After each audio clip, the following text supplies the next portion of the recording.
And welcome to another episode of the Kids Media Club podcast. I'm Andy Williams.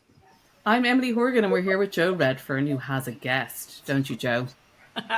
Yes, hello, welcome along. I'm delighted that we've got a guest today who has been long at the top of our wish list for guests. And I was fortunate enough to meet him in Copenhagen earlier this summer. So I shanghaied him, twisted his arm up his back. So we're delighted to welcome Evan Shapiro. Nice to see you. Thank you for joining us. Okay, we're going to dive straight in because we have got a list a mile long of things we'd like to talk to you about. I know Emily is itching, but we thought we'd kick off with the user-centric era, this shift in power towards the audience. You never like talking about this one, Joe. User-centric, audience-centric, fan-centric. Now I'm working with sports rights holders, but kick us off with this shift that you've observed of late in, the power rests with our audience now. Discuss. Yeah, I mean, I've been talking about this for a while. This really, the end of the gatekeeper top-down era was in 2019 when Disney was the first of the big mainstream media companies to go direct to consumer without fully comprehending what it was going to do to their business model. But the cap end of it was this month, November, when the U.S. election was decided by the brosphere and the podcasting platforms as opposed to mainstream news media. And then on the other end of that same 2-week period, Jake Paul, a YouTuber, broke Netflix, chasing a retirement home escapee around a ring for I guess an hour. Say that to his face, Evan. I dare you. I'm happy to. And I can run very fast. And so, I think what the misperception there is that Netflix was the beneficiary of that whole sporting event, I guess you could call it. But in reality, the winner was YouTube. What Jake Paul, who took $40 million for that one fight, although he did a series with them too, so to be fair. But what he did was he drove his entire audience to Netflix for one event, broke Netflix. They could not handle basic television mechanics. And then he took his audience and went back to YouTube to bitch about it, to complain about the event. And so, I think what's very clear here is that mainstream news, mainstream media is no longer the center of cultural relevance. The center of cultural relevance is the creator ecosystem.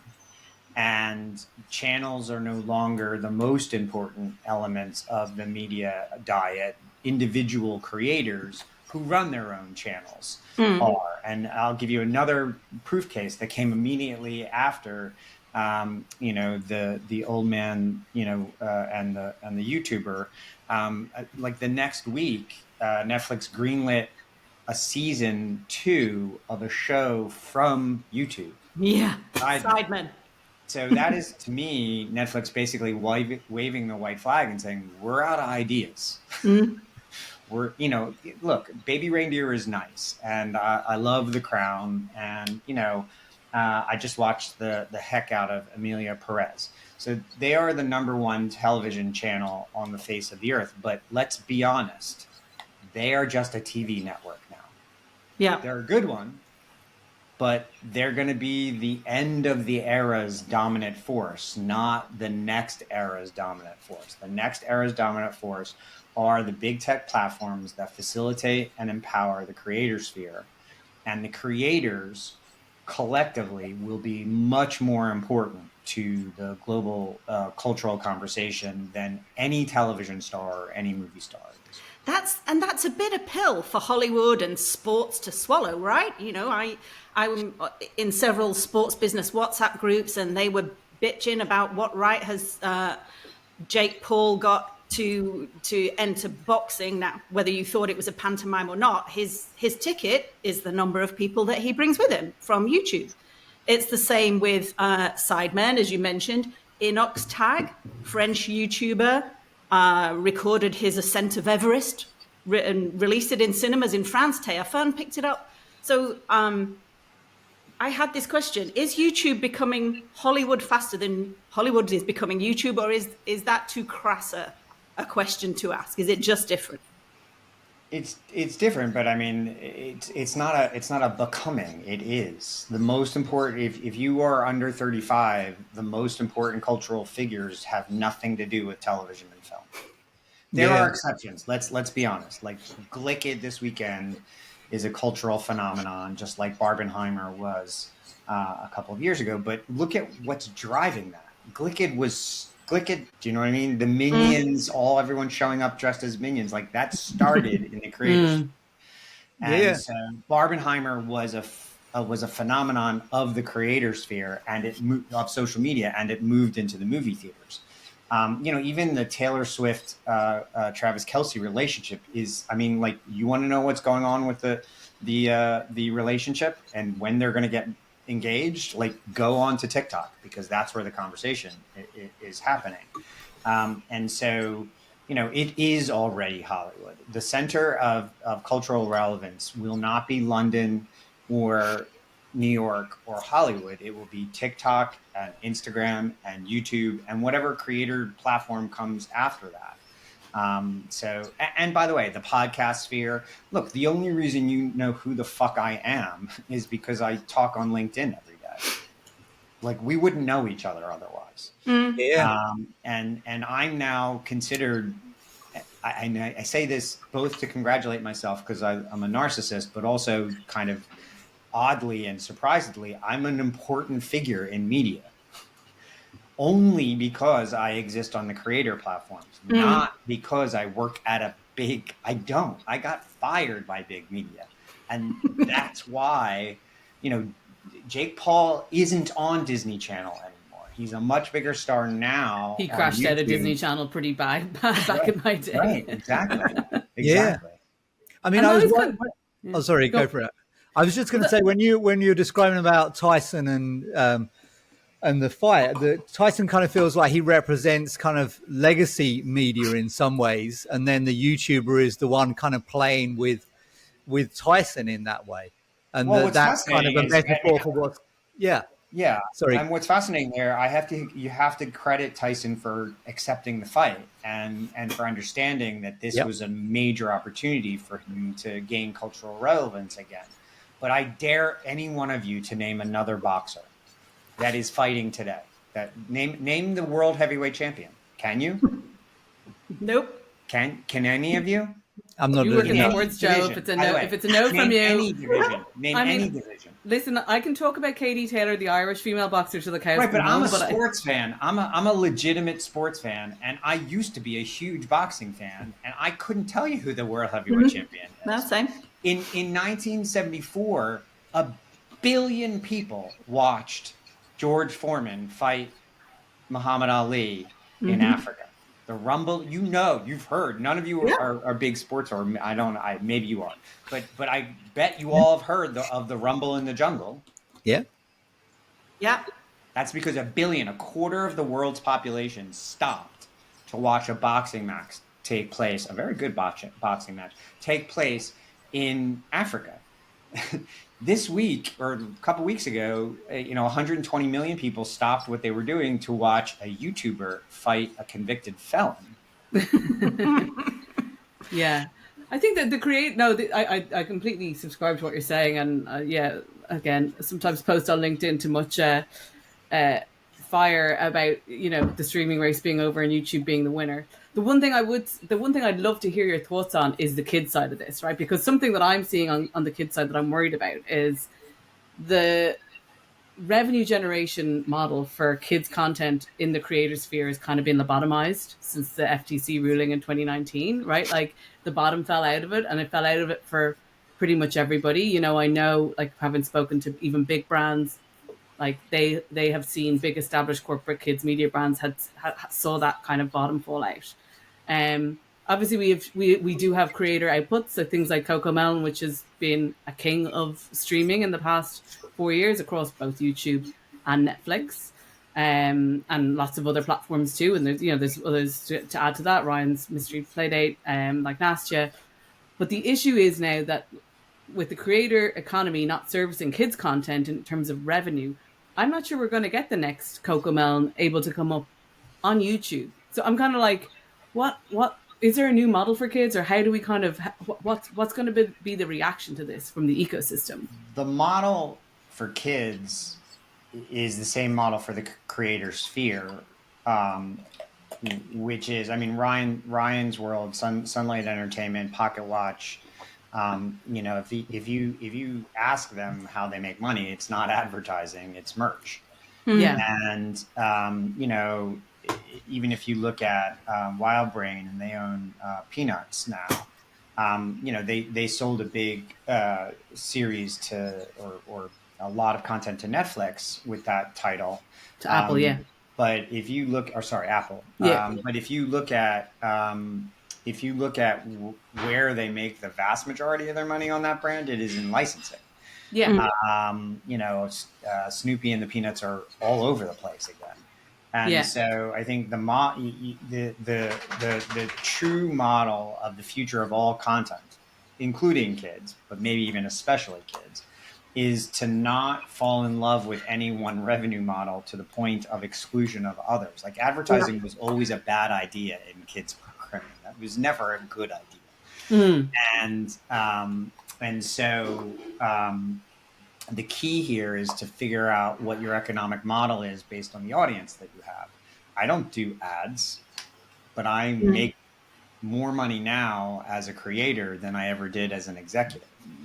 And it's based on a combination of large scale sales of like consulting and public speaking, and then also pay to play with my newsletter.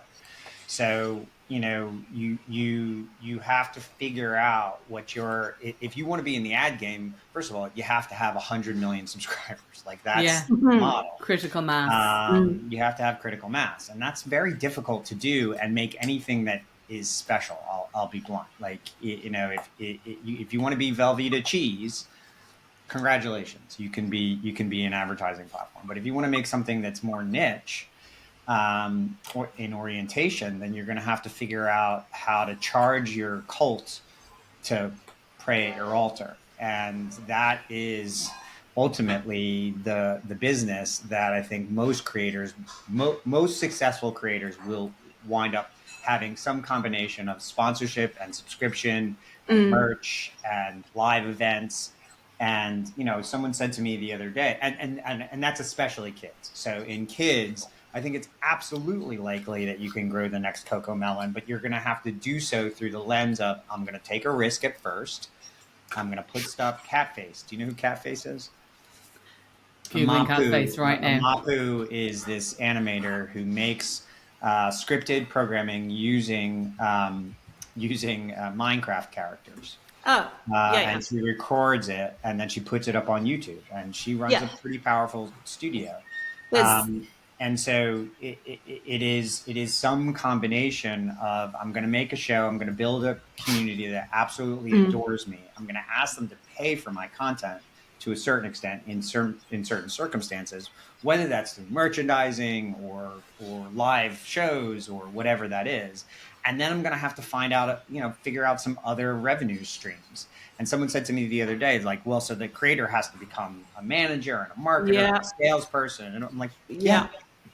I was just gonna ask. I mean, back to that question about Hollywood and creators. I mean, creators are adapting quicker because they are creators, but they're analysts because they look at how their videos perform. They iterate their content much quicker than traditional studios ever could.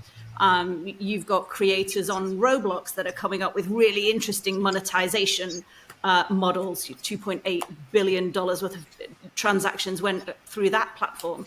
So they're already streets ahead in being almost in this kind of new evolved transmedia competency that we kind of, leveraged in as Disney. I mean, Emily, you talk about that a lot, but actually I think they've overtaken transmedia and they know how to do it infinitely better. Because they're so accountable to their audiences, right? Like, and I think that's something that came up in a conversation I had recently, where it's like producers are afraid of their audiences. They've never really had to deal with them directly, except for obviously creators do. And if they're not thriving, then they can see it all falling off a cliff directly. Yeah, so. and I think there's this misperception that you have to be a teenager in order to understand all of this. But I mean, David Beckham is a master at this. He's just an absolute freaking master at it. He has a huge following on social media. He is stealing money from Netflix for his entire family. His kids are stars. Like, they're just really, that family is really good at it. And he's in every commercial. Yeah. So, and there's a reason for that. It's not just because he's a handsome gentleman. It's because he is really good at the entire transmedia continuum. He's not that much younger than I am. So, you can learn how to do this, but you have to learn how to do it. And yes, the younger people are substantially more native at it because Gen Z was the first generation to grow up entirely online. Their reward for being tortured by their friends on Instagram and social media is that they're better at this than we are, and they're going to have a future that incorporates these platforms as opposed to us, who are all going to be dinosaurs looking at those kids today and their social media. They'll grow a habit for television. No, they will not. Most definitely not develop a habit for television the way that you think they're going to develop a taste for coffee. It's not how the world works. Yeah, I hear that a lot. They're kind of battle hardened, aren't they? Yeah. Your kind of point about when you're talking about Barbie and Wicked, that really made me realize that for both of those films, that really it's not Hollywood, it's the fans that Hollywood have ended up co-opting from those, and it kind of goes back to that creator economy. I mean, Wicked just has an enormous fan base that has nothing to do with Hollywood really, and it just ends up being co-opted and absorbed. I hate to break it to you. Yeah, it's a Broadway show. Yeah. And it's, by the way, I think at least 20 years and maybe 25. Yeah. And this is a show, we had a dog for 16 years named Elphaba. Like, we are, rabid fans. We all in this family know every word to every song, backwards and forwards. And so, I think you mentioned this before we got online, the idea of fandom. And so, I think a crucial part of the user-centric era, a crucial part of the success of the creator sphere is rabid fandom. The largest Instagram following in the world is Cristiano Ronaldo. Yeah. And Messier it reinvented sports contracts in the United States. And it's, again, not just because they're very good at their sport. It's because they have a rabid fandom that congregates on their social feed that makes them indelibly important to the larger culture. And they will survive, the aging of their bodies into the way that if they follow David Beckham's model, they will have long and storied careers in a way that, you didn't. I mean, like, I don't know that Tom Brady is doing the right thing. Like, Tom Brady he's very successful. He has a $300 million television contract, but, he's pretty bad at sportscasting, and he's on once a week. Like, I don't know that he has the same longevity that the Ronaldos and the Messiers and the Beckhams will. A, because it's a specialized sport, but B, I don't think he's pursuing it in the way that leans into what the future is portending. Yeah. And it's interesting watching Cristiano Ronaldo because he's just launched his YouTube channel. He's coming to the end of his playing career. He's 38. But it's interesting because he's most followed on Instagram. I think he's kind of plateaued out at 68 million, just 68 million subs. But, interesting to see how what works on Instagram doesn't necessarily work on YouTube. I think he's deep into his test and learn phase because some videos he's put out, eating challenges, nothing to do with football. One of his best performing videos is him playing a quiz with his wife. Rolled in Mr. Beast this week. That's going to help his subs. But interesting how you can't always guarantee success on another social platform where those consumption habits are different to, say, on YouTube than Instagram. Yeah, and I think, that's part of the lesson is, know which media is best for you. And if you want to adapt to other platforms, then you're going to have to learn how to adapt what you do to those platforms. And so, I think one of the smartest things the Beckhams did was they learned how to make long form premium content very well, and to their own advantage. Whereas, Cristiano, he hasn't done that yet. He will, I imagine, or he'll fail trying. I also don't think he has the same muscle memory that the Beckhams do, or some of the others do as well. So, just understanding the right canvas for what you paint is part of the math of this. I think it's also that kind of long-term vibe as well, where it's like, just because you fail over 3 months doesn't mean that's the end of the story, right? Like everything is additive, particularly on a digital platform. If you're learning stuff and you're iterating, then that's the key thing. And I think that's, again, maybe more of a cohort mindset of like of millennials or whatever, well, millennials and Gen X, where we're like, if we're not going viral, it's not successful. It's like, no, the build is much longer. Build in terms of subscribers. The test and learn and the perseverance of it is crucial, and that's on every platform. Yeah. And there is I think older millennials, Gen Xers have this fear of finding out. So 100%. So they just don't sometimes try. Now, on the other hand, I think, and I teach at university. And, what Gen Z has is an epic fear of fucking up. So they have no problem putting stuff out and having it fail. But there is this, I'm falling behind all my friends. And, it just becomes this paralyzing fear. So, they have crippling anxiety the same way older generations do. It's just they know how to express it online in a way that works for them. I mean, one of the largest conversations on social media now is around mental health and being vulnerable. I think Gen Xers and millennials who identify as Gen Xers have this fear of being vulnerable. I think one of the reasons why, again, we know each other, and I think one of the successes I've had in my creator career is being epically vulnerable, and admitting that I got fired and talking about my healthcare challenges and, admitting when I'm wrong, which is painful for me. But, I think that's kind of the lesson for the older creators out there. And you're right. I think you mentioned this. I talked to a lot of producers who have been very successful over a number of years, and they're having a hard time understanding how desperately it's time to pivot. You talk to them, it's like, well, how do I take a long form piece of premium content and make the economics work on YouTube? And I'm like, how are the economics working for you on TV right now? Yeah. I mean, nobody can sell anything, and when they do, they're not making any money anymore. So, great.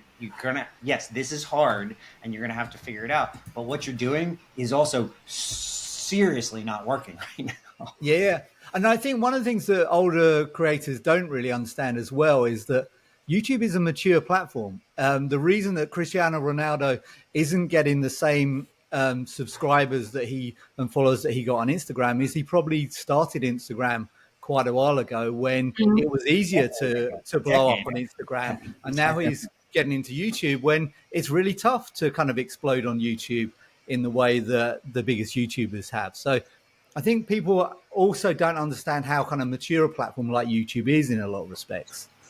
Yeah, it's so mature that it's matured past the phone and onto the television set. It's now the number one individual channel in the United States. It's the number one channel for people under the age of 35 in the UK by a lot, by a huge distance. Way bigger than Netflix, way bigger than the BBC for people under 35. Crazy. And you know, they are very much leaning into long form premium content. And I'm pointing at my television set, but on the TV. By the way, TikTok is moving there. Like, get ready. That's their next big move. And I know this not because I talk to anyone at TikTok and have any information, but I can see what they're doing with Douyin in China. Like, if you want to know what TikTok is going to do, look at Douyin. They're succeeding there with long form content. They have turned horizontal. They are moving towards the television set. That's what's coming next with TikTok. And when that happens, holy camole.